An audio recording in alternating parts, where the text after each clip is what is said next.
Lubinsky, Kubinsky, Lominsky, Rozansky, and Poznansky.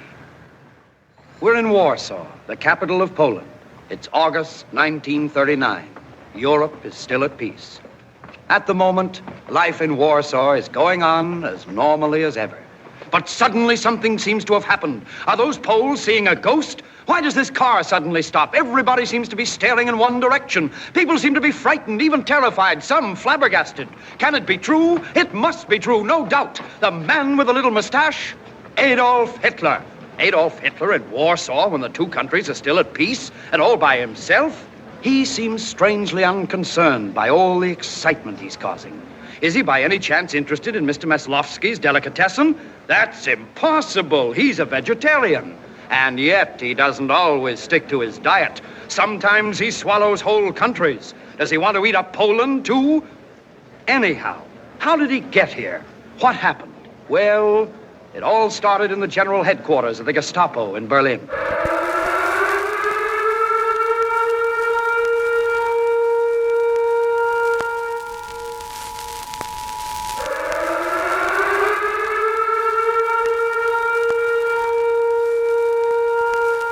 This is the emergency podcast system. This is not a test. Movies are bombing all over the country. They are posing as movies you already know.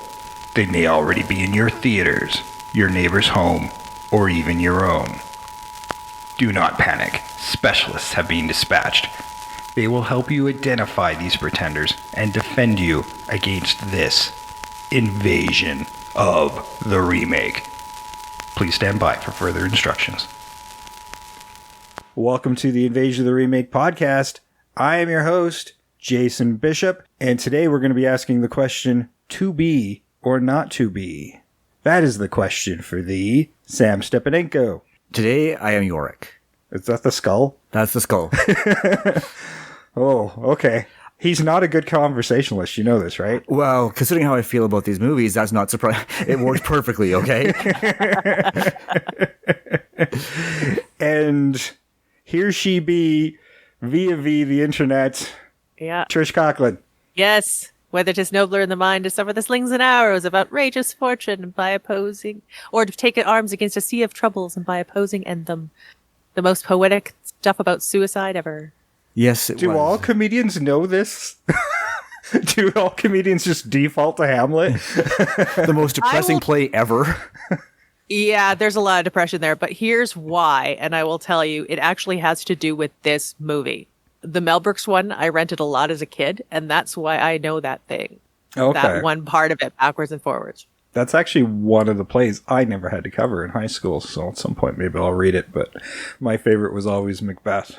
I like Macbeth, because Lady Macbeth was just bad shit. Yeah. Yeah, there's Macbeth, Romeo and Juliet. We never did Twelfth Night, which I would have liked to have done. A long time ago, I read The Merchant of Venice because my dad had some old Shakespeare stuff from his school that I read. I read Midsummer Night's Dream. But yeah, The Merchant of Venice with Shylock, that's referenced here. Yeah, I think I did Romeo and Juliet twice.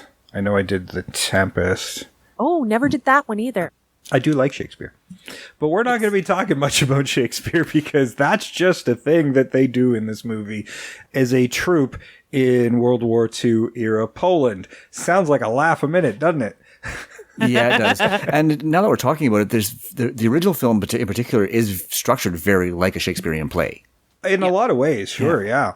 Unlike the remake, they don't spend a lot of time showing you the plays on stage. It's more of a... I guess both of them really are kind of these vignettes that they do on stage. Like, I don't know, like a SNL thing, except for on stage. Well, they call it Highlights of Hamlet. Yeah. Yeah. In the remake, they call it Highlights of Hamlet. And that is one of the scenes that the Yorick scene actually is the to be or not to be. And that is used as code so there could be a liaison between the man on stage and his wife who's meeting this pilot on the sly. Nothing untoward's going on, but they definitely allude to more happening in the remake than in the original. I don't know. I never... Serious? In the original, like, don't they allude to, like, she goes up in his plane? Yeah. and does stuff like that. But in the remake, I don't think she does. No, I was actually surprised that they didn't, but she is far more into the liaison. They just don't they're interrupted by war. Yeah. Yeah. Which That's a boner killer. Right. Right. It does tend to just be a mood killer. Yeah. It's a mood killer. I mean, we've all been there where we've had a mood killer. Yep. War has never been one we've experienced. I can see it happening. Feel like war is broken out. Yep, we're done here. You know, can you pause the war for 2 more minutes? Oh, Grease 2, do it for your country. That's the only time that I can think of where it didn't, where it actually did still. Where he tried to coerce her by singing that song to her. Or True Lies. Do it for your country. Yeah. Now, I'd never seen either one of these. Nor did I. So it was a bit of a treat. I was really looking forward to watching them. I'm a huge Jack Benny fan. When I was growing up, I really fell in love with a lot of those old comedians, especially the ones that are really good with snappy dialogue. So this movie's got that in spades. I really, really loved the original film. Me, not so much. I didn't hate it. We've talked about this before. I don't relate to that type of humor very well. I appreciate how well written it was and how well it performed it was. And I don't like World War II films, period. Do not. Regardless of the message and what they're trying to do with them, I just don't like them. And so it's hard for me to get past that. Well, what's interesting about this movie, the 1942 one, is they have the council come over and say that they can't do the Nazi bit because it would be offensive to Hitler. And that's in 1942. So it was more of a ballsier move in that movie. It was always in the back of my brain watching that movie of when that movie had come out. Like, they were still in the midst of that war. So to be able to do that, I thought that was a very ballsy move, as usually with war, you want distraction away from that thought. And this was easily a bold move to do a comedy that spoofs Hitler and his regime. And you can certainly see certain characters would go on to inspire other shows and films, specifically Hogan's Heroes. Yeah. Yeah, specifically Hogan's Heroes is actually a good example, and actually that what popped into my mind while I was watching it.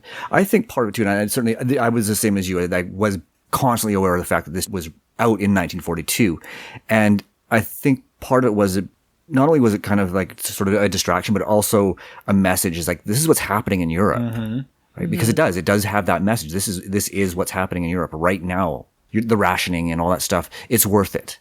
Yeah. They don't shy away from it. They talk about concentration camps, and in a way the Mel Brooks even gets even bolder with some of the message, even though the movie's sillier.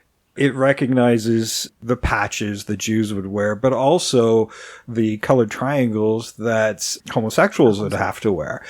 And it was probably the first time that was acknowledged on film.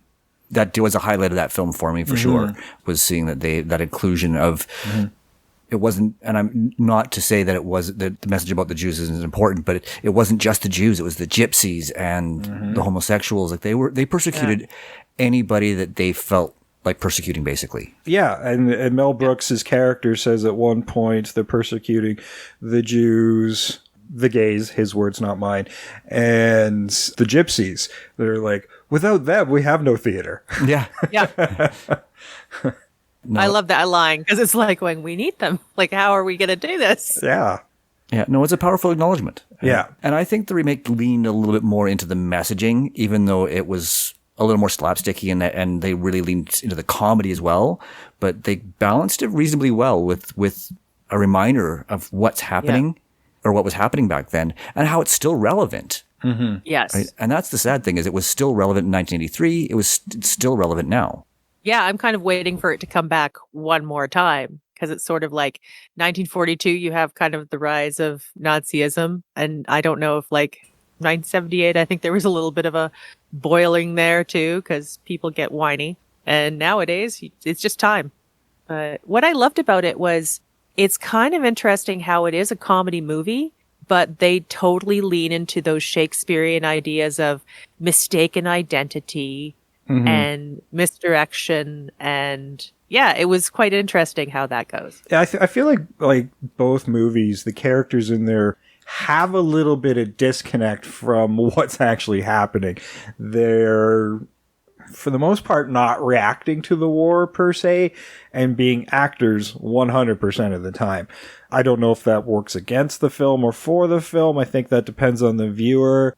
I feel like it worked in quite well in the original, not as much in the remake, but maybe it's because it started leaning towards situational comedy rather than that slick dialogue that entertains me. Thus, I didn't like the remake near as much, but I've never been a big fan of Mel Brooks' films, even though he didn't direct this one. No, but he, as a performer, he does sort of lean into that over-the-top performance, and I found that a little distracting in the remake. I will admit, I really enjoyed Jack Benny. Like I said, I didn't hate these films. It's just I can't engage with the subject matter for some reason. So it does make it hard for me to sort of truly enjoy them, even though I can recognize how good they are. Well, it was kind of funny when you talk about the over-topness of Mel Brooks is over the top and like really committing to it. It's sort of, I took it as like another level of this ham actor, because they do talk about him being a ham in the original and kind of in this one. They say he's like the greatest actor in Poland. He's a legend in his own mind a bit. So that's sort of the tone I took from his performance. Well, let's take a quick break here and run the trailer for To Be or Not to Be from 1942, and we'll get back into it.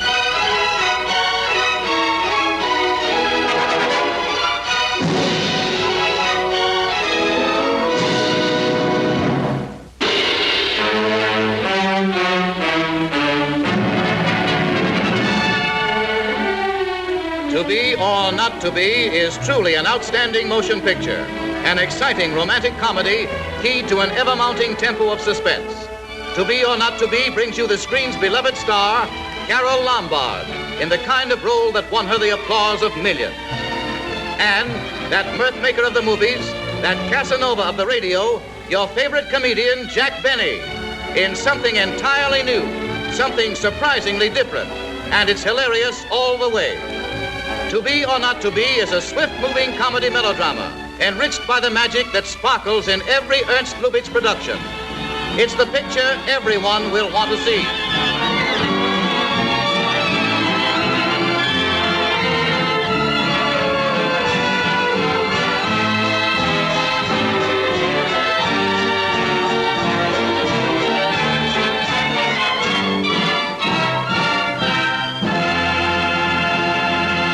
That was the trailer for To Be or Not to Be from 1942, with the original story by Melchior Lengyel, who wrote Silk Stockings, and director Ernst Lubitsch.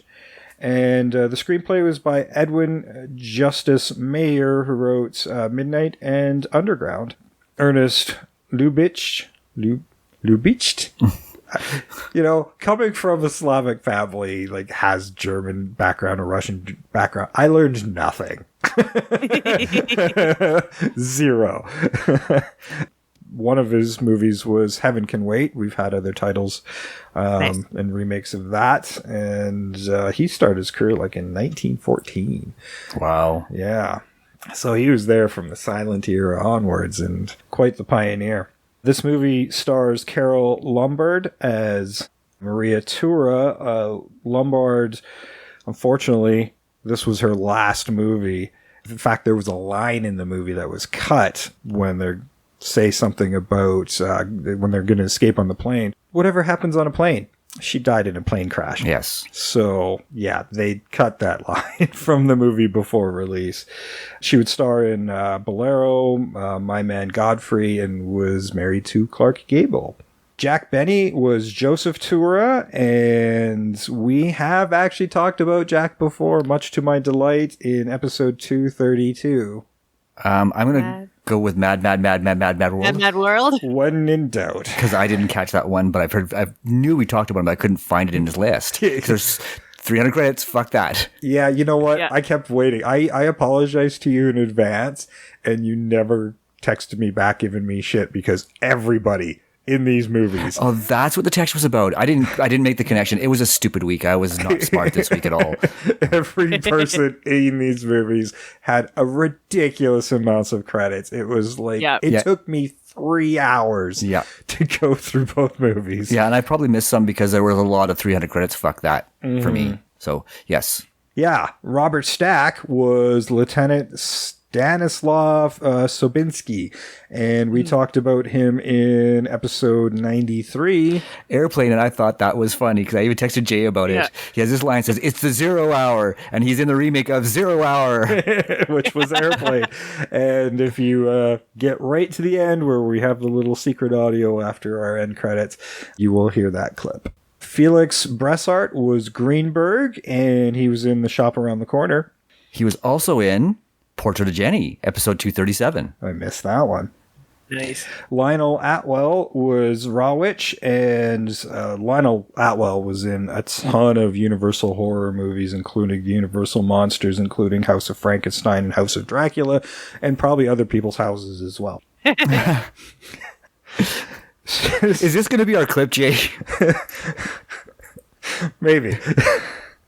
Stanley Ridges was Professor Seletsky, and he was in Black Friday. Sig Roman was Colonel Erdhart, and he must like Nazis because he was in the Hitler Gang.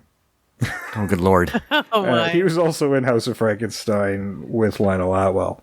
Tom Duggan was Bronsky. He was in precursors to Ghostbusters, Ghost Breakers, and Ghost Catchers. Wow. Nice. Just talk about dancing around the obvious title. Yes.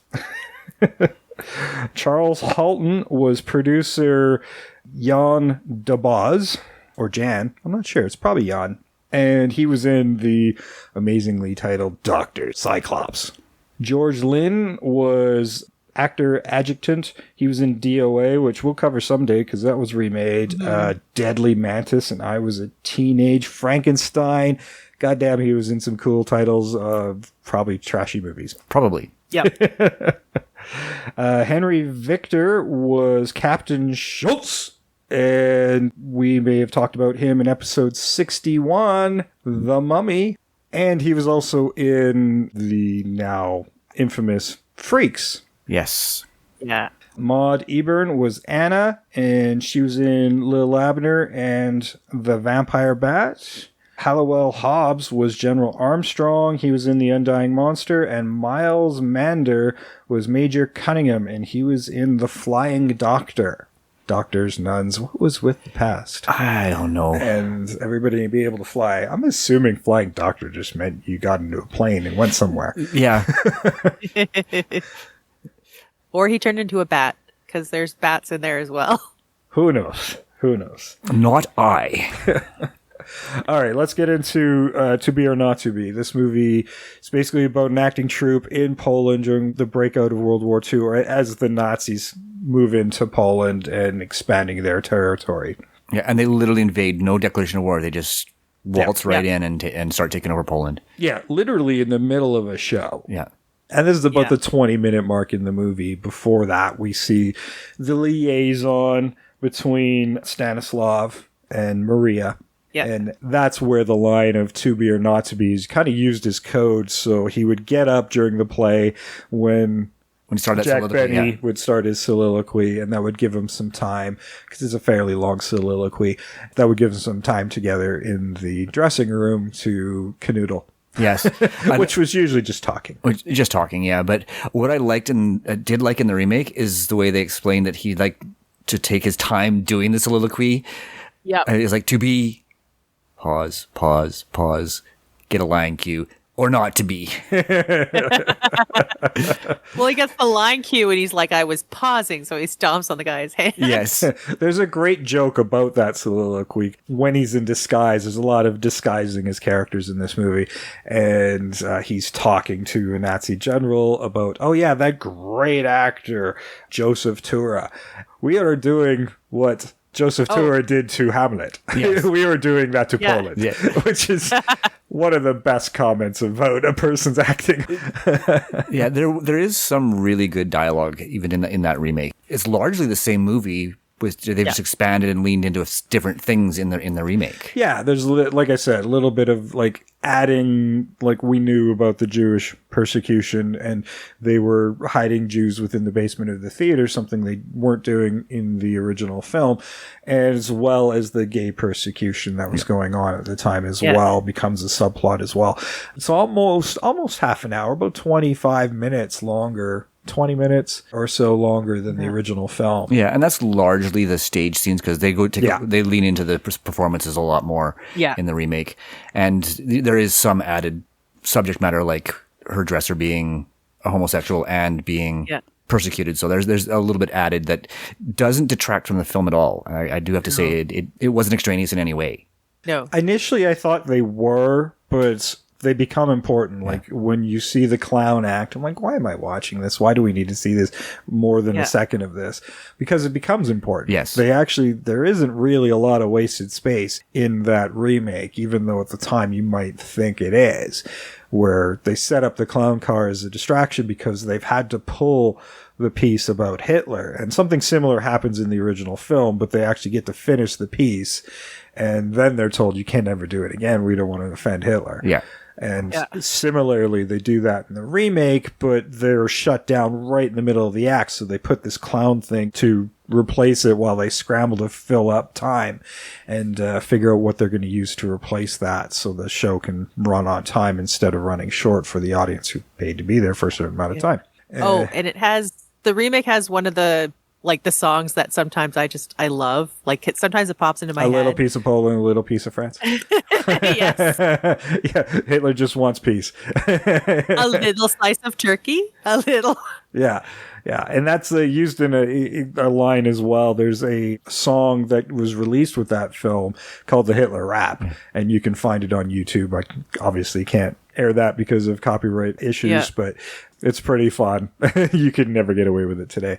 But back to that clown car, the clown car thing was used as a way to shuffle out the Jews they were hiding, literally out the front door into the awaiting Nazi carriers that brought in the troops to be entertained in the first place and steal their vehicles. So that was really clever to add all that in. Kind of their version of Schindler's List in a way. In a way, yeah. And that's, like I said, I didn't hate these films, and there are moments like that made me go, I really like that. Right? Because it's so powerful. Yeah, speaking of Schindler, did you notice the name drop in the original film? I did. Loved it. Yep. It's, was it 12 p.m. Maria Tira, 1 p.m. Schindler? I was really surprised about it, to be honest. It makes me wonder, did they even know about what Schindler was doing at the time? Because he was alive. Yeah. Yeah. So it makes you wonder. It does make you wonder. Yeah.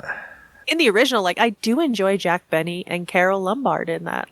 Carol Lombard's really, I thought she was really great in the original. Yeah, for somebody not used to doing this type of movie, doing these big dramatic pieces. I mean, although this movie's full of melodrama, the way she handles the dialogue, it was clear she was having fun. She had great chemistry with Jack Benny, who was nervous the whole time because here's this radio guy who's a comedian, at least in his mind, and he was uncomfortable with this the whole time because his movies were not box office hits, and he thought, why do you want this? Why do you want me specifically?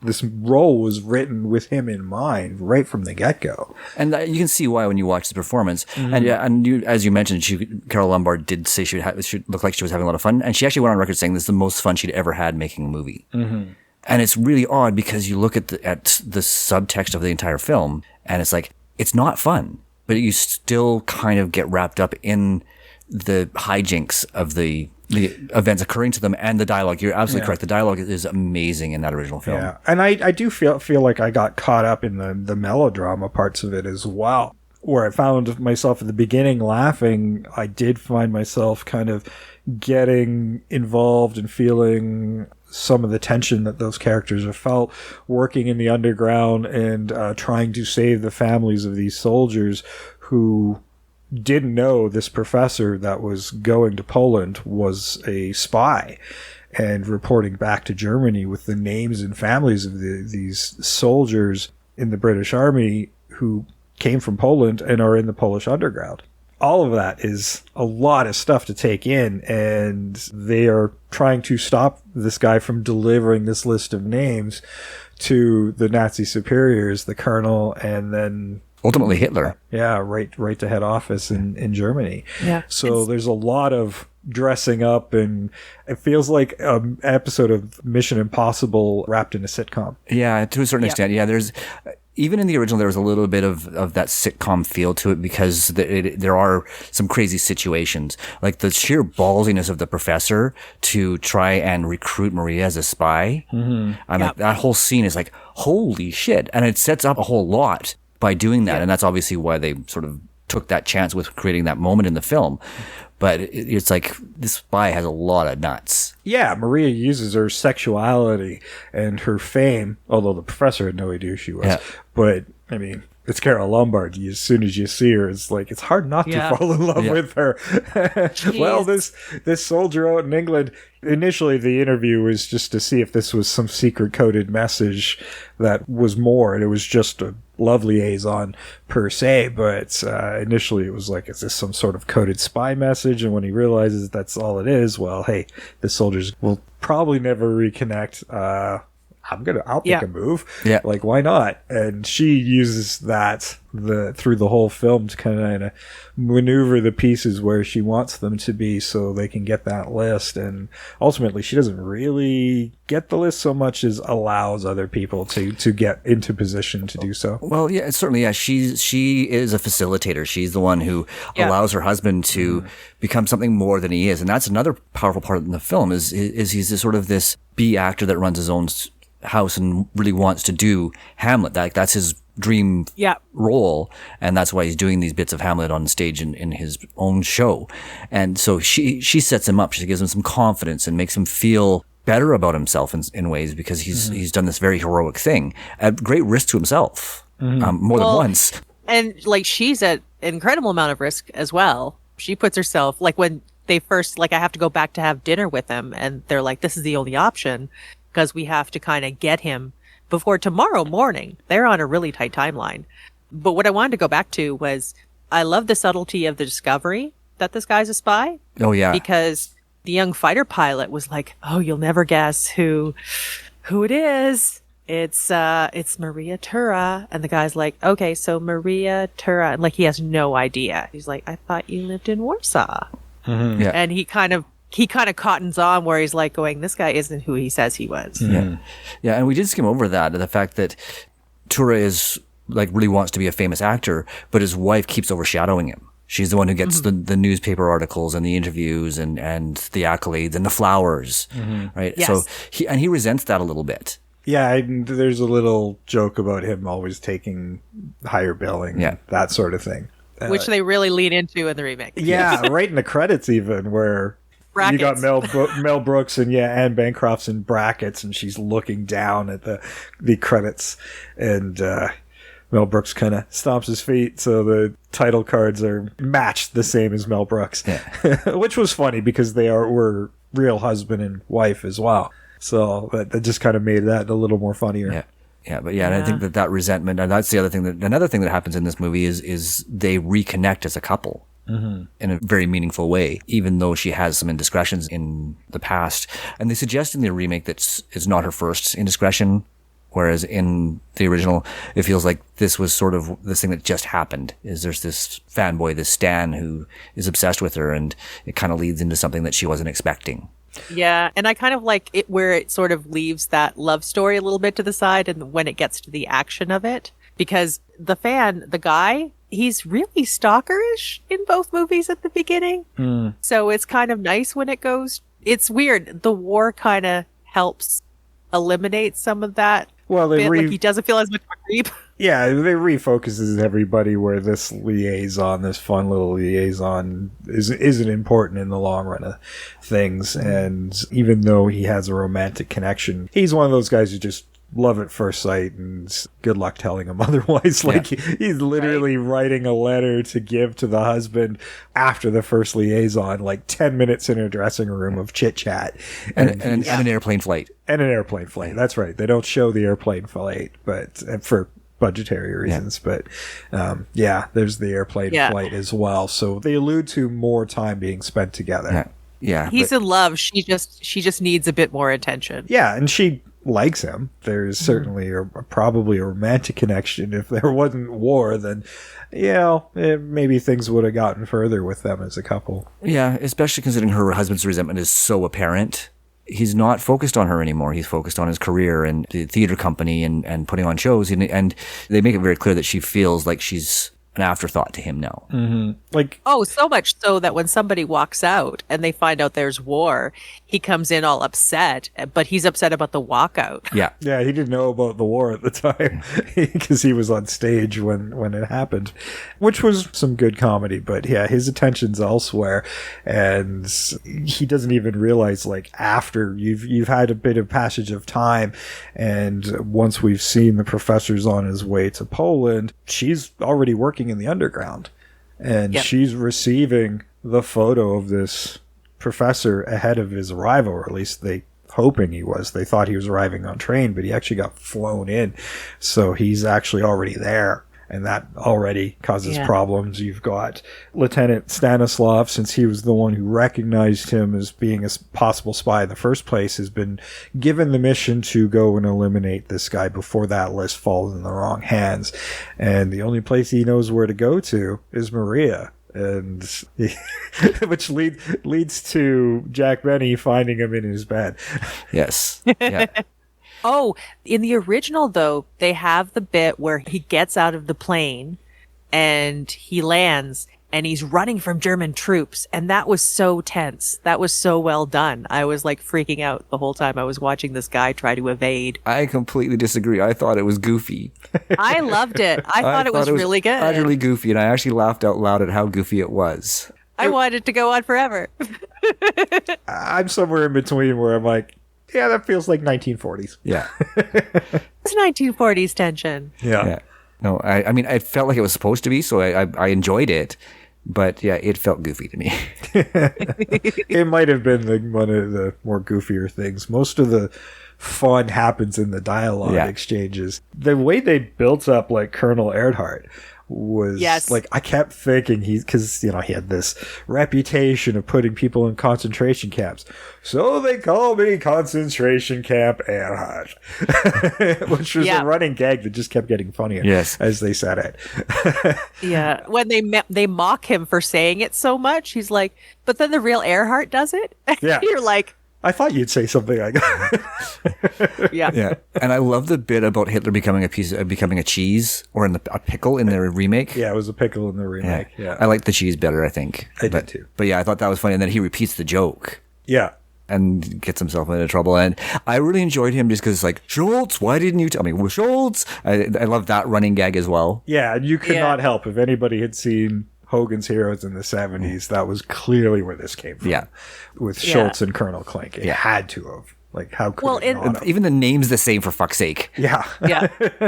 In fact, the guy who played Colonel Schultz was in, I do believe, Stalag 17, playing another Schultz. Oh my God. I mean, Schultz is very much the Smith of the German names, variations of it, but Schultz is very, very common. So really, I would say Schmidt is the Smith. Yeah, well, probably yes, but I think they're also sort of derivatives of each other, to be honest with you. Mm-hmm. True, but I think in the original, it doesn't happen very often. But the Colonel Earhart does say, is like, why do you keep blaming me for the stuff that you do? But they just like lean into it in the remake. Yeah, it's even more so there. Although it doesn't end in his suicide. Yeah. Although I love it when he doesn't. He just goes, Schultz. He misses. Yeah.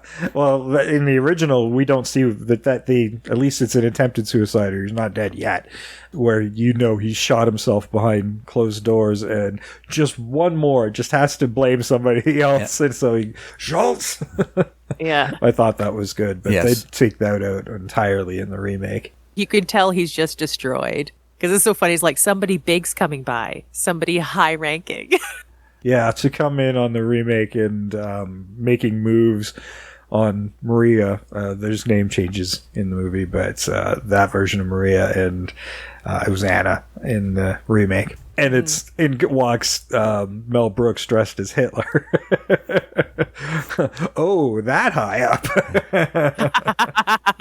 Earhart was probably my favorite part of both films, to be honest with you, because he was, I don't know, just so over the top, and the tragedy of what happens to him. Even though he's a Nazi, you feel a little bit bad for him because he gets manipulated by this theater troupe so thoroughly. Oh, yeah, when the professor is delivering the list to supposedly Earhart. Now, this version of Earhart is, again, Jack Benny dressed. They've never met, so they don't know what each other looks like, right? So they can get away with it. Delivering the list, they've dressed up one of the spaces in the theater as Gestapo headquarters and did a good job kind of luring him in. And then it gets tipped off. The professor somewhere along the way gets tipped off and escapes into the theater, and they have to search for him. It ends in the professor's death. Later on, the professor's body is found while there's just Anna learns about it and doesn't get to her husband in time enough to warn him. Meanwhile, he's making a meeting. He's literally called up to make another meeting while they've already got his body. Yeah.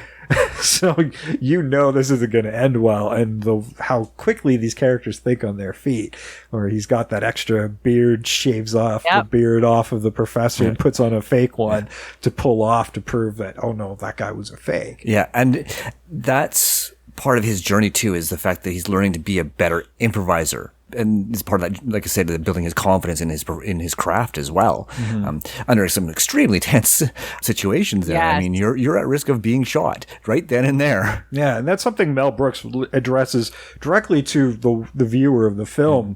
He goes, "These are the best role of my career, and there's no audience." Yeah, which is not true, because we as a theatrical audience, or at least home viewers now, are that audience. But that was just one of those little meta lines that they added in that actually really worked. Yeah, it is so clever. Like, some of the improvisation is bold and daring, because at a certain point he's already put the fake beard on the dead Stilinski, and he's going to reach over. He's like, I can't do it. And then the colonel reaches over and grabs it. You won't just pull in a man's beard. Yeah. Well, spoilers, by the way. Yeah. Yes, hopefully you watch this. You've had 70, 80 years. You've had decades upon decades. But then you have him at the end, too, is like going, well, then don't you want to pull my beard? Like, that's bold. Like, that could go wrong, but he knows what he's doing. It's quite good. Well, yeah, at that point, it's like, okay, now he thinks the guy in front of him, who's just acting very smug about the whole thing. It's like, I've got you over a barrel. You think I'm a spy, and I'm not, even though he is. Yeah. Well, and again, it puts Earhart in a really tough situation, because the professor is a friend of Hitler's. Yeah. Right? And it's like, oh my God, what have I done? And that fear is constantly in the back of Earhart's mind. Yeah. Yeah. It's like, is this going to result with me being truly concentration camp Earhart? Yes. Yeah. Because you don't get fired in that job. No. No. Maybe out of a cannon at a wall. And again, in the original, I have to say that Earhart really captured, the actor playing Earhart, really captured that tension, like the panic on his face when he realized that he'd made a mistake, even though he didn't really. Yeah, and constantly shifting it back to Schultz, who's literally just doing what he's told. And every time he's told something, it works against Earhart, even though he's the one who gave the order in the first place. And again, the quickness of these characters, when he has to think on his feet, he's already got the list, and he's got to meet with the real Earhart. And well, he obviously can't give away names on the list, so he's just using names he's overheard, the clerk that are already dead, and using that. And, oh, well, don't worry about it. We've already killed that guy. Yeah. What? But we wanted to question him. Well, what about this guy? Oh, well, he's dead too. Yeah. That's what makes this film work. Overall, like I said, subject matter wise, I just never really grab onto it. But again, the nuances of the writing and the performances are just so beautiful. Well, when he's acting as Stilinski too, with Schultz, who has killed the two fake heads of the Polish underground, and I think he makes mention, he's like going, "If you went to London right now, you could get the Victoria Cross for this."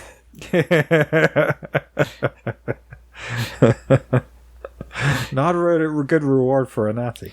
No. We've skipped over one of the first sort of funny moments, and this is something they did change a little bit in the remake as well, is that scene where Hitler first walks in while they're rehearsing and goes, "Heil myself." Yes. I thought that was a Mel Brooksiism because I've seen this movie so much, didn't know about the original. But it's in there. It is in there, so yeah. funny. Yeah. Mel Brooks grabs onto it and uses it a little bit more. Yeah. But they only use it the once in the original film, and it's brilliant. It is brilliant, and there's the two characters that are sort of talking. They want to add more humor into their show, Yeah. and they keep trying to find ways, and they keep talking about it. It's like, well, that would be more fun. Yeah. Well, that would be more You'll fun. get a good laugh. Yeah, that would be funny. Yeah, you'll get a laugh. I like that, and then their big moment, or the one character's big moment is, okay, you're gonna be the sacrificial lamb. If this goes bad, you're gone. Yeah. Right? This isn't funny. Yeah. And then Mel Brooks does it in front of Nazis. Yes. Where they go, Heil Hitler, Heil Hitler, Heil myself. Yep. Like, man, if you were going to get outed at any moment. That would have been And you it. can see Tim Matheson be like, God damn it. Yeah.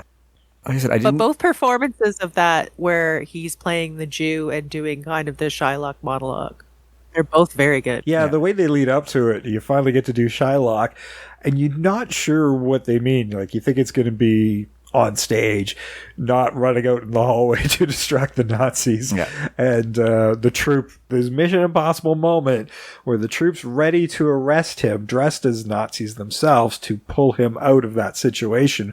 But it's to get the other Nazis out of there as well. I don't know if the ending was just the other view of Inglourious Bastards. almost, yeah. Because Right. they blow up the theater. Or at least I thought they blew up the theater. Wasn't the railway? Was it the railway? It was the railway. I wasn't sure what they blew up. Yeah, I think it was the railway. Okay. But yeah, it was sort of that very much Rosencrantz and Guildenstern are dead kind of feeling to it for sure, right? Where it's like, this is what's happening from the other side of the scene. Yes. Yes. I just kept thinking, like, well, wouldn't that have been cool if that was Tarantino's thought process of doing another angle on this theater and his alternate ending to the war in that movie. I would like to think that Tarantino is very, very good at doing that kind of thing. So let's imagine that, yes, that's exactly what he was doing. Yeah. I choose to believe it. Yeah. In both instances, there's the theater plays a big part. And in Glorious Bastards, the theater is very integral. So I could see why he would make that connection. And in that remake, again, another scene that was sort of, I was added was where they take their house, because they had that sort of big lavish house, and that's that whole scene with them not being able to take stuff, and when he walks out and he just pokes the picture of Hitler and falls sideways. I was entertained by that. I'm not going to lie. I mean, I don't think the scene was necessary. I know, like, I see what they were trying to do, and this was similar to the pink patches and the Jewish stars on the Jewish people. They were adding those little bits that they already knew post the war in the 80s when they made this movie. Is they knew more stuff about what the Nazis did, and they just took what they wanted. And this was a way of adding something and taking away of something from these privileged people in Poland. Yeah. And just taking their entire lives of celebrity away from them. Their lavish home, everything they own, and having to live in a hovel. Yeah, essentially putting them out on the street because they didn't get time to find a new place to live or anything. It's just like, no, we're taking this. This is our new headquarters. So get out. You can only take what you can carry. We're keeping everything else. Yeah. And there's that great line where Anna says, "Oh, my memory must be bad because 10 minutes ago, this was my chair." Yes. Sitting in the colonel's chair. No. Oh, my poor memory. Both movies have great dialogue. I think with the remake, you're a little distracted by some of the over-the-topness of some of the performances, and some of the moments in the film go like just a little step further in terms of sort of showing you, hey, this is a joke. And that's, I think, why the original does work a little bit better, because it's all very even keel. Like, we're not just saying, hey, this is a joke. You're supposed to get it. It's up to you to get the joke, and they're not telling you that it is. Yeah. Yeah. That's what I always appreciate. I don't like being told, like, this is the joke. This is the part where you laugh now. Yeah. That's not the kind of humor I've always really dug. Yeah. Well, there's one line in the remake that I think is funny, and it's so subtle, and I just love it every time, where Anna has the young pilot in the background and her dresser's like, it's getting late in Denmark, meaning that he's going to be done his soliloquy soon. Mm-hmm. Mm-hmm. I'm like, that's subtle. If you don't know the play, it's not nearly as funny. Well, it's getting late in Denmark, so let's break to the trailer for the remake, and we'll be right back.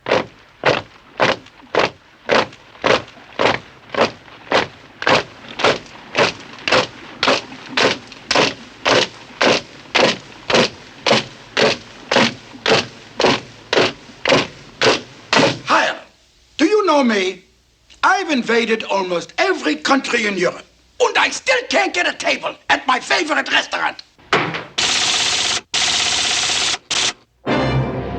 Poland, 1939. German troops are massed at the border, waiting to invade. But meanwhile, at the Bronsky Theater, Frederick and Anna Bronsky are singing the #1 hit of Warsaw. Jak się topić, to się topić, sweet Georgie Brown. Then, suddenly, Germany invades Poland.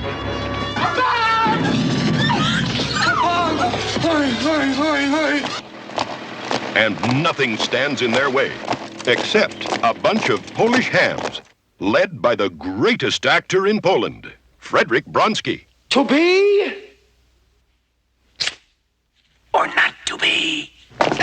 He's married to the most beautiful actress in all of Poland. Ah, Mrs. Bronsky, Mrs. Bronsky, Mrs. Bronsky. We're all here. The radiant and faithful Anna Bronsky. Freddie. Good luck. Listen, if I don't come back alive, I forgive you for whatever happened between you and Lieutenant Zabinski.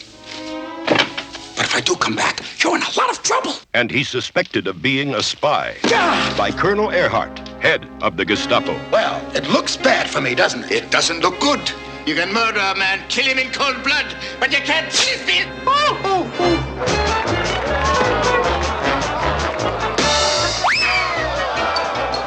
Will Frederick Bronsky and the Bronsky theatrical troupe escape the clutches of the dreaded SS? Arrest him!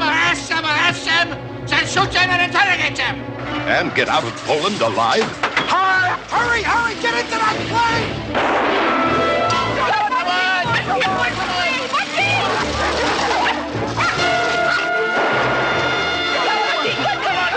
Find out when you see To Be or Not to Be. Starring Mel Brooks. Hello? Anne Bancroft. True love should never stand in the way of a good time. Tim Matheson. Gee, thanks a lot. Charles Durning.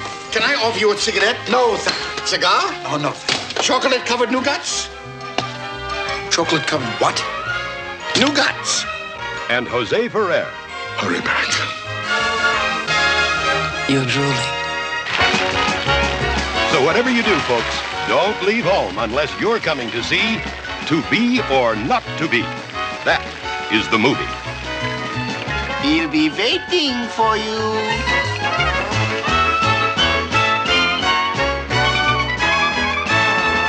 That was the trailer for To Be or Not to Be from 1983. Oh, that all rhymed all by itself.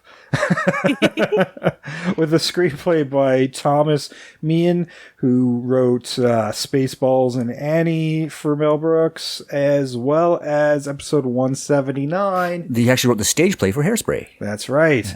Ronnie Graham was also a screenplay writer for this movie. Also Spaceballs. He also did a ton of TV writing in some of the big shows of the 70s, like MASH and the Brady Bunch.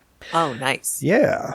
This is MASH had like the comedy and pathos mixed in as well. Oh yeah, you can certainly see the balance we've been talking about in MASH in spades. And to this day, there aren't really anything quite like it on television. No. This is directed by Alan Johnson instead of Mel Brooks, who did Solar Babies in 1986. And that's it. Pretty much. He was more of a choreographer. Yeah. And you could see why Mel Brooks chose him, probably specifically with those stage moments in mind. Of course, this stars Mel Brooks as Dr. Frederick Bronski, taking the Bronski name from a different character in the original film and using that to replace the Tura name. Yeah, because Bronski does sound more Polish. I hate to say it, but it does sound more like you'd relate to it as a Polish name. Mm-hmm. And there was that opening joke at the beginning where the narrator was even kind of making jokes where Mel Brooks did straight narration. I was kind of surprised about where they were naming the owners of the shops. The shops were named after these people, and it was always something ski. Yeah. Yeah. Yeah, Mel Brooks, Dr. Frederick Bronski, and of course you know him from Blazing Saddles, Spaceballs, but he was also the producer on episode 101 where we covered... Oh, I didn't look at producers, you know that. I do know that. That's why I just wanted your indignation. He was that, but it's a surprising one. Mel Brooks was a producer on The Fly remake. Oh, I had no idea. Right? That is a surprising one. Yeah, that's why I kind of want to mention it, because there's no way we mentioned it in the episode, but it's a good episode. Go listen to it anyway. Well, I think they're all good episodes, Jay. They're all good episodes. In some instances, Mel Brooks did some producing on certain movies because he couldn't direct because people couldn't take him seriously as a director of some of the movies he wanted to do. Yeah, there was definitely some stuff in, you look into his producing credits, and there's definitely some surprising stuff he put his money into. Anne Bancroft, Mel Brooks' real-life wife, and I think this is the only time they were together as a couple on stage. I mean, she was in a lot of his other movies, but they didn't interact as characters.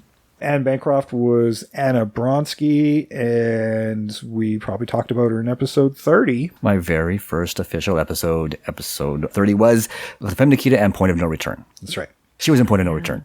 Ronnie Graham was Sondheim, and I'm sure that was a shot of the actual stage legend. And he was also in Spaceballs. Estelle Reiner was Gruba, and yes, of that Reiner clan. And she was in A Man with Two Brains. Zale Kessler was Beeler, and he was in the Poughkeepsie tapes. Not so fun. I know. Pretty dark movie. Good for your 31 Days of Horror list. Yes. Jack Riley was Dobbish, and Jack was in The Long Goodbye. Louis J. Stadelman was Lupinski. He was in Serpico. George Gaines was Ravitch. And George Gaines, you definitely know from the Police Academy franchise, and possibly episode 138 when we covered... Altered States. Yes. One of these things does not look like the other. No, that's for sure. But he was really diverse. We always sort of associated him with comedy, but he really, really was a diverse actor. Yeah. When he does comedy, he kind of has this glazed over, dry delivery. Yeah. And it's in this movie as well, but you got to have more layers if you're going to be doing something like Altered States. Yeah. Well, it's like William Gaines just kind of leaned into playing a bimbo when he did comedy. George Gaines. George Gaines, he leaned into being a bimbo. Mm-hmm. George Weiner was Rutkowski, and he was also in Spaceballs and The Postman. And now we're getting into some familiar names again because this was an IMDb list that was in a weird order. Very weird order. Christopher Lloyd was Captain Schultz, and he's graced our podcast a couple of times. The first time we talked about him was in episode 54. I don't even have to look this one up. It was One Flew Over the Cuckoo's Nest. His very first feature film appearance. And then again in episode 148. 148. That was Piranha. That's right. Jose Ferner was Professor Seletsky. He was in the now classic Dune film. Yes. Worth mentioning since the remake is maybe coming out this year. Who knows? It's been delayed like everything else. Charles Durning was Colonel Erdhart, and he was in A Dog Day Afternoon and Oh Brother, Where Art Thou, and a whole bunch of other really big name stuff, Oscar-winning stuff. He is the epitome of that guy you saw in that thing that one time. Yes, he is. Right. I mean, if you don't recognize Charles Durning, you are obviously not watching anything. You don't watch television or film. Yeah. We made that shirt with guys like him in mind. Yeah. Tim Matheson was Lieutenant Andrei Sobinsky, and we probably mentioned him in episode 211. Oh, I missed that one entirely. Child's Play. Yeah, I think he was in the remake. I know. It's such a weird one, right? His IMDb list was surprisingly long. Like, I didn't realize how far back his career went. Yeah. Because I always thought sort of he started around this time with Animal House and this movie. Yeah. And it's like, no, he was acting for like 20 years before that. He's been around forever. Yeah. And James Hake was Sasha, and he was in The Morning After. He didn't have a whole lot of credits, but his role in this one was very important as the gay hairdresser. Yeah. Earl Bowen was Dr. Boyarsky. He was in, you remember him. He's mainly a voice in animation, but you remember him as that doctor in all 3 Terminator movies, the first 3. Yeah. That's constantly getting punched in the face. Yeah. I mean, this movie's a plethora of people that you saw in that thing one time, really. Yeah. Yes. Ivor Barry was General Hobbs. He was in episode 83. I did not miss this one. That was Weird Science. Weird Science. I was going to give you shit for not doing it, and then you did it. Roy Goldman was Hitler, and he was in the MASH TV series, as well as Hogan's Heroes, when we just mentioned that earlier. Marley Sims was Rivka. He was in Mr. Mom, and Max Brooks makes a small and first film appearance as Rivka's son, and Max Brooks being the real-life son of Mel Brooks, who would go on to be more known as a writer, and that is probably most famous for World War Z. Yes. Which was an okay movie, but a much better book. Yes. And the Zombie Survival Guide. Which I do have somewhere. Yes. Nice. He was at a show here once with the Avatar booth, so I got him to sign a bunch of zombie. I think almost all of my Max Brooks stuff is signed by him. Nice. I just managed to get him in a quiet moment and, oh, this looks cool. Oh, do you want to buy it? Do you want him to sign? They kept selling me more stuff and making him sign it, and it started out really fun. And by the end, he was really annoyed because I think he was getting a cramp. It was just because, quit selling me stuff that he did. There you go. Yeah, the Max Brooks collection. Yeah, now it's all in a box somewhere. Who knows? Someday to be discovered. Nice. Or some archaeologist will find us and go, who the hell is Max Brooks? And why is his signature on everything? Yeah. Yeah. What was this civilization's obsession with signatures? Signatures, yeah, and zombies. And zombies. I don't know. It gives them power. That was the point. That's what they'll say. Hey, I need to know how to survive the zombie apocalypse. I'm ready. You do. I am so ready. Oh, yeah. I'm calling you. I know that. Well, you don't want to call me, because part of the zombie survival guide is running faster than the other person. Yes. Yeah, you don't have to outrun the zombies. They just have to run faster than the person behind them. The slowest person. That is true. That is very true. Well, I don't know. To get back to this movie, this was one that I rented a lot when I was a kid. I don't know why I loved it. I just really, really loved it. It might have to do with Tim Matheson, because I thought he was, even though he's a bit stalkerish, I found him quite dreamy in this movie. I was a fan of Mel Brooks in high school. I mean, I loved History of the World and High Anxiety and a lot of his and Spaceballs. But I like Young Frankenstein. Was that him? Yeah, that was him as well. This one never kind of hit my radar. And again, maybe because of the subject matter, knowing that it was about World War II. Because even back then, while I know how horrible World War II was, I don't need to go back and revisit it. So for some reason, I've never connected to that subject matter. So yeah, it just never made it on my radar. I'd never seen it before. I'd seen bits of it, like obviously because it is sort of one of the more famous Mel Brooks films. But yeah, it just never made something that I never made it on my watch list. Yeah, I was kind of similar at that age where I avoided like war material. It's too heavy of a subject, I think, growing up for me to want to actively watch any more of it. It just emotionally impacts you pretty hard. Yeah, well, and we were at that age where it was still something they were really focused on when we were in school. I don't know if they do now, but World War II was like the heaviest thing that you covered in school. And I mean, they talked about the atrocities and how horrible it was. So it really kind of conditioned us to not want to be entertained by it. Yeah. And I think that's the thing is I don't want to be entertained by something that horrible. Yeah. I don't know. I think it's because because there's parts of it too. There's a hopefulness to it. And the fact that like these people under very terrible circumstances are doing their best. And they also have like the family that they shelter underneath the theater. and they don't leave them behind. Like they do whatever they can to bring all these people, hence the clown car. So I don't know. Maybe I just connected to it's the one of a very rare horror, like World War II movie with what I feel is a truly happy ending. Yeah. And maybe it makes it more palatable and watchable is that the characters do have a bit of a disconnect and just kind of react to the world around them. This is our normal now. We have to deal with it and protect our own people. But you think about it, it's really kind of a dour ending. Yes, they escape Warsaw, but the war rages on and they've escaped with the clothes on their back. That's some pretty harsh stuff. I mean, they've escaped into England, which still paints a target on their back. They're not safe. Yeah, they're still at risk. Absolutely. But they still helped save a bunch of the Polish underground. Yes. They helped put a chink in the armor. Oh yeah, no, they're absolutely heroic in some of the situational comedy that they're put in.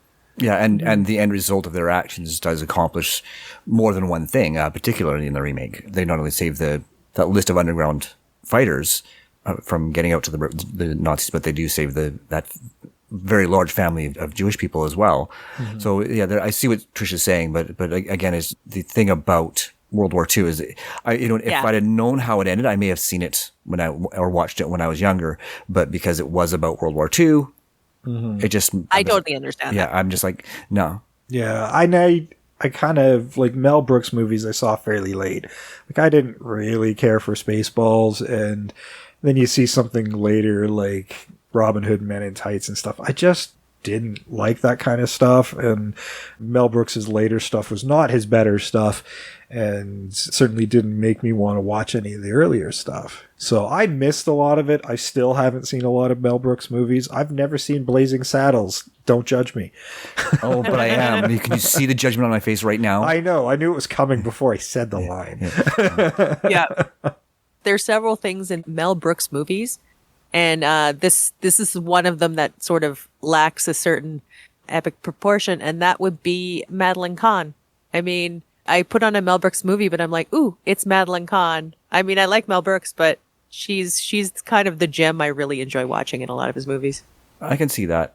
But yeah, I mean, Mel Brooks comedy is not for everybody, and I can see why you're not interested in seeing Blazing Saddles, because I know that you prefer witty comedy rather than over-the-top slapstick comedy.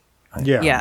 And at least this one kind of rides the line. It follows the script fairly closely with adding some serious messages along the way. At times it rips line for line certain scenes from the original film. So it's very referential and treats the original material with lots of reverence. Yeah, but still adds a little bit something to it. I mean, whether it works for you or not is up to you to decide. Yeah. Because they're both well-made films, well-written films. So, I mean, and I have no complaints about either of them, to be honest with you. I said, they're just not movies that I enjoyed watching. Yeah, if I'd go back to watch these again, like, I would go back to the 42 over the Mel Brooks any day. I don't know if I really want to see the Mel Brooks one again. I didn't feel like the cast worked as well this go around. Somebody of like Christopher Lloyd's caliber feels a bit wasted in the Schultz role, but keep in mind it's 80s. He was still coming off Taxi and stuff, so he really hadn't quite taken off yet. That wouldn't happen until Back to the Future. So that's true. And I mean, if you look at his IMDb, it's mostly stuff like this. True. Right. I mean, aside from Back to the Future, there's not much else where he had like a really prominent role in a major film. Yeah. Star Trek 3. Prominent role. Yeah. That's true. Yeah, he's always a supporting actor, not a lead actor. Yeah. But under makeup, a lot of makeup. Yeah. So yeah, I mean, he's made a career of, I mean, he's another one who's made a career of being that guy you saw in that thing that one time, but you know who he is. True. Yeah. Well, we talk about Charles Durning, and what's interesting about him is I've seen him in so many dramatic roles where he's really, really good. But it's because I've seen this one so many times, I primarily think of him as a comedic actor. And I lay that whole thing at the foot of this film because he is really so good as the Colonel. Yeah, he's really good at comedy. Yes. Yeah. And he didn't he really never did do a lot of it, but when he did get a chance, he had a lot of fun doing it. Yeah, if you're not that familiar with Charles Durning and you watch this, you would have just thought he did comedies all the time. Yeah. Because he's that natural at it. It's true. Oh, yeah. it's tiny moments, like when she's got her hand on his knee and then he goes to do something and she's about to take her hand off. He just grabs it, puts it back on his knee. So subtle, but fucking hilarious. Yes. Yeah. Yeah, I think I'm the one who liked these movies the most. But that's because, again, I've seen the Mel Brooks one so many times, but I was so pleased to see the original. I had no idea how much of it was kept. Yeah, no, I adored the original. And yeah, Mel Brooks was fine. If I had only ever seen that, I would have thought that might have been one of his finest films. Probably is. I would have to agree with that. I mean, in terms of him pulling back, and it has to do with the direction because he didn't direct it, so it doesn't have some of those like really Mel Brooks earmarks with the over the top or the out of context comedy or that kind of stuff that he's famous for. Yeah, right? They didn't go into like weird non sequiturs. Yeah, yeah, and he's famous for that. Yeah, and I was pleased to not see that because I was kind of reluctant to watch this because I know what he's famous for, and it did. And after watching the original, I'm like, oh, I don't know if that's going to work in this film. Yeah, I really thought that was going to happen, and even more so after watching the original. I'm like, oh no. but no, I think that might be why he wanted another director, because I think he knows his inclination to do stuff like that, and knows it wouldn't work in this film. Yeah. Because he's famous for those. Like, I mean, Silent Movie is another great example of like a film of his that I really enjoy, but there are some moments that I'm like, why did you do that, Mel? Because it kind of yanks you out of what this world he's created. But I never felt yanked out in this one. So I did enjoy that. Yeah. And Jack Benny, he always said that this movie was the pinnacle of his career as an actor. And I mean, he had to be convinced he was an actor. He thought he was a comedian and this was too heady for him.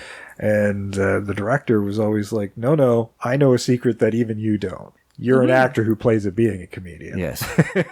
And that was true. Yeah. You know, because you think about his act, it was always kind of dry and straight and reacting to how other characters view him. In fact, a lot of the character was kind of his act in a lot of ways of Jack Benny playing a Jack Benny, this rich guy who's thinks well of himself and thinks other people think well of him, and that's not always the case. And that kind of misunderstanding humor is in this film. You can see why they picked him, because it's a natural fit. It really is, yes. Yeah. And like I said, there wasn't a performance in the original that made me go, I'm not sure I like that. Like, it was... Everybody in that original film was incredibly solid, and like they were joy. I mean, probably the weakest link in the film was Robert Stack, and he wasn't that weak. To be honest, at no point did I actually recognize. I knew he was in the movie, and then I had done the credits, and then afterwards, I'm kind of reading some factoids. I'm like, oh yeah, Robert Stack. Who the fuck was Robert Stack? You didn't recognize the voice? Not at all. At no point did it clue in that was Robert Stack. I'd never seen him that young. Like, I always thought of him in his middle age when he was kind of had a career renaissance in the 80s. And the tenor in his voice had changed at that point. But like, I was even surprised he was even in this and how far back his career actually stretched. He's like Tim Matheson. I'm like, holy shit, because his career went like back to the 20s. Yeah. Like he was not a newcomer to this film.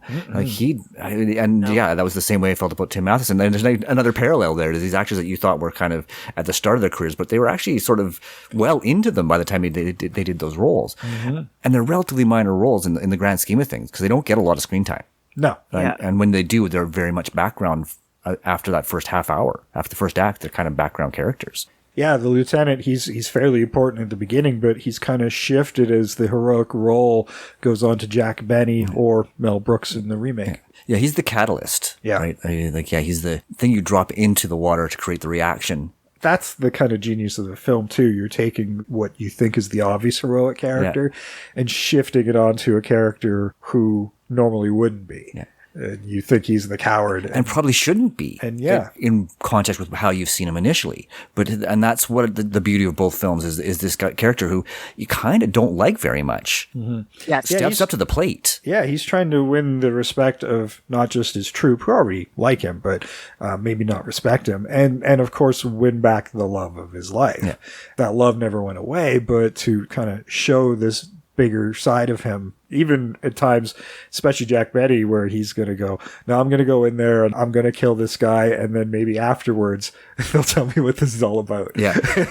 Yes. And there's a funny moment in the remake, and I actually really enjoyed, another line I really enjoyed was after he says, I forgive you for your indiscretion. And then he says, but if I get out of here, you're in trouble. Yes. If I survive this, you're in trouble. Yeah. And that was all Mel Brooks, and that would have worked just as well with Jack Benny. Yeah, that felt very Mel Brooks too, right? I'll say one thing, but then I'm going to say another thing that completely contradicts it. Well, that was sort of what I guess the other thing I kind of liked about this movie as well was it was under this great machine, this everyman does his best to like try and fight against it. Mm-hmm. And that was, like the hero isn't always like the hero. It might be just the person who steps up to the plate, which is what he did and what he had to do. Yeah. And I mean, it's hard not to at least enjoy a little bit whenever you see the boogeyman of our youth, the last great villain or like world villain until recently, getting sort of undercut by something so simple as a theater troupe. And so like David and Goliath kind of moment that you get from this film is quite enjoyable. Mm-hmm. Well, isn't that the other thing? Is it Macbeth? Where's the one where the prince, he pays the theater troupe to reenact his father's demise That's at Hamlet. the hands of his uncle? That's Hamlet. Yeah. So it was sort of like a theater troupe helps undermine the great villain in the original source material of Hamlet. Oh, yeah. No, the themes of Hamlet run through in much deeper ways. All right. Well, let's get into some stats here. It's grossed worldwide about $4.5 million, which, 42. That's pretty good. When you didn't really have a worldwide audience available to you, because most of it was at war. That's exactly right. I don't know what the budget was, but I can't imagine it was massive or anything. No, because it was all set pieces. And to extents, even the remake was just a handful of actual locations. Yeah. You could tell it was all stage. Yeah. Where it looked a little more genuine hotel rooms and things in the original, but maybe it was just the black and white and the quality of the film that covers up the staging. The remake was budgeted at $9 million, so its budget was more than the original made. And it had an opening weekend of just a little over $1 million and went on to gross just a little over $13 million US. Not bad for a comedy. Not pretty respectable. Fine, but yeah, usually you're not doing very good if you're not doubling your budget in the 80s. These days you need to triple it. But fine, it did okay. I'm sure it probably got a few more rentals and stuff, a couple more million in rentals. Because that was right at the home, the beginning of the home video market. So I'm sure that DVD says VHS sales and beta sales. Yeah, the original film's in the Criterion Collection now, and it's highly regarded. It's on a lot of lists, like the comedies that you must see before you die, and even just out of films you should see before you die. I agree with that. Yeah. Like I said, I didn't like them, but they were brilliant. It was brilliant. I don't deny that. I think I have to look at that list and see how many we've actually seen now. Yeah. There's been a few. Yeah. IMDb gives this movie an 8.2 out of 10. Well, the remake doesn't score quite as high, but it's a respectable 6.8 out of 10. Not bad for an 80s comedy. That's right. Not bad for a comedy on IMDb. Full stop, really. Yeah. Really. So, now the real question is, and I always have fun with you guys on Rotten Tomatoes, what do you think the critics thought of the original film, Rotten Tomatoes style? I'm thinking it's about 94%. I think they really like this film. 87. 87. Sam was the closest without going over. 96%. Really high. Really high. And I can see why. I can absolutely see why. Yeah. What do you think critics thought of the remake? I'm going to say 80s comedy, 76%. Okay. Critics are usually not very kind to Mel Brooks. But I might go 77. Okay, yeah, you are both out to lunch. 60% of critics. Okay. That's still okay, kind of in line with IMDb, but they definitely didn't think that this was up to par with the original film. What do you think the audience score on the original film was? And keep in mind, this is Rotten Tomatoes' modern viewpoint on these things, too. Yeah, my thing with audience scores is how are they looking at the film? I mean, I think that they still thought pretty highly of it, but I think there's probably around the 81%. Okay. I'm a giant weirdo. I'm so bad at these, but I'm just going to do 87% again. You're just sticking with it. 93%. Oh. So the audience was right there with the critics. And I am happy to be wrong. Mm-hmm. What do you think about the Mel Brooks movie? What do you think audiences thought of that? I think audiences still liked it more than critics. I'm going to stick with my 73%. Okay. I'm going to lower it a bit and do 77. Well, Sam's awfully close every time on the Mel Brooks one. 75% of audiences liked the film. I was over, but not bad. Not bad. No, we were like right side by side there. Both numbers on the remake. Yeah. Sam was within 2. Yeah. Yeah. Sam, you win nothing. Sweet fuck all. He wins pride. He wins the knowledge that he's a good guesser at the Rotten Tomatoes. Yes. He may not have liked the films, but he likes Rotten Tomatoes. I don't know. Just because I don't like a film doesn't mean I can't see its merits. Yeah, no, there's plenty of books and films where, I don't like the film, but I recognize why people do. Yeah. You don't. Yeah. You can have your eyes wide open and still not like something. Yes. So. Yeah. It's just because it's not something that appeals to you. Mm-hmm. Right? But yeah, you can still recognize how well written it is, or how technically proficient it is, or all of those things in both cases of this film. Yeah. Like as a big Jack Benny fan, I was really happy to discover it. I honestly really only knew him from TV and radio programs. Yeah. So his kind of sitcom-y stuff, and even that was really intelligent stuff. I've just been watching some of the old episodes on Tubi. Nice. And the way he'll stage a variety show is so different than everybody else's. As a character within his own stage show, where he'd introduce the guest, but in a way that it looked like a rehearsal. There's some really interesting ways he handled that variety show formula that was definitely tired by the 70s and still in full swing in the 50s when he was doing it. But he certainly made himself stand out in a crowd with the material. But I was unfamiliar with his movie stuff, and this was probably my first feature seeing him do a movie, and I'm gonna have to go look for some more, but from all accounts it's all downhill from here. Even his own accounts. Yes. Right? I mean, because even in It's a Mad World, it was such a huge ensemble. You didn't really get to see how talented he really was. Yeah, and that was in the 70s, near the end of his career and his life. Yeah, in this movie he's I like you said, like I'm familiar more with that TV work and that variety show, so I didn't know what I was expecting in his portrayal of this role, but he did so well. Like I couldn't believe how this was different, and he was still so very watchable. Well, I think we've reached the end of the discussion for To Be or Not To Be. This was a request from our very own Trish, and I was happy to do it. I was very excited to watch these movies, and I don't think I'd watch the Mel Brooks one again, but I'm definitely down for a rewatch of the Jack Benny one for sure. And I'm nice. Very thankful that I got that one put in front of me. Well, now you've seen them. Yeah, and I have. Like the original is a classic for a reason, and there's a reason they remade it again. This was one of those odd remakes where it was kind of a good pick to remake because it was still interesting and still good. Mm-hmm. Yeah, and while I would say that the original definitely does come out on top, as it usually does, this was by far one of the better remakes I've seen. Mm-hmm. Like certainly it didn't diminish the original in any way to me.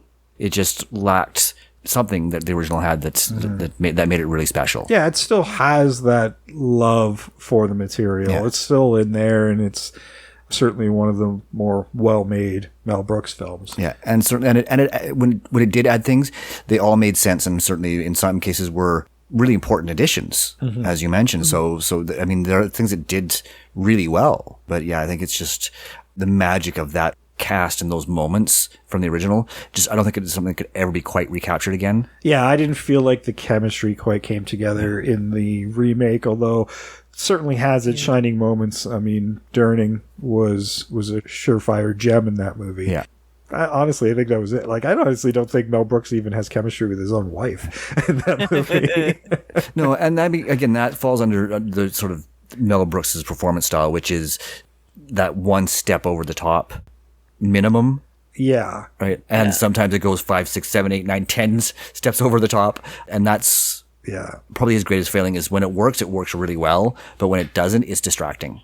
Yeah, and Bancroft, all credit to her as an actress, you're just not going to be Carol Lombard. No. Like,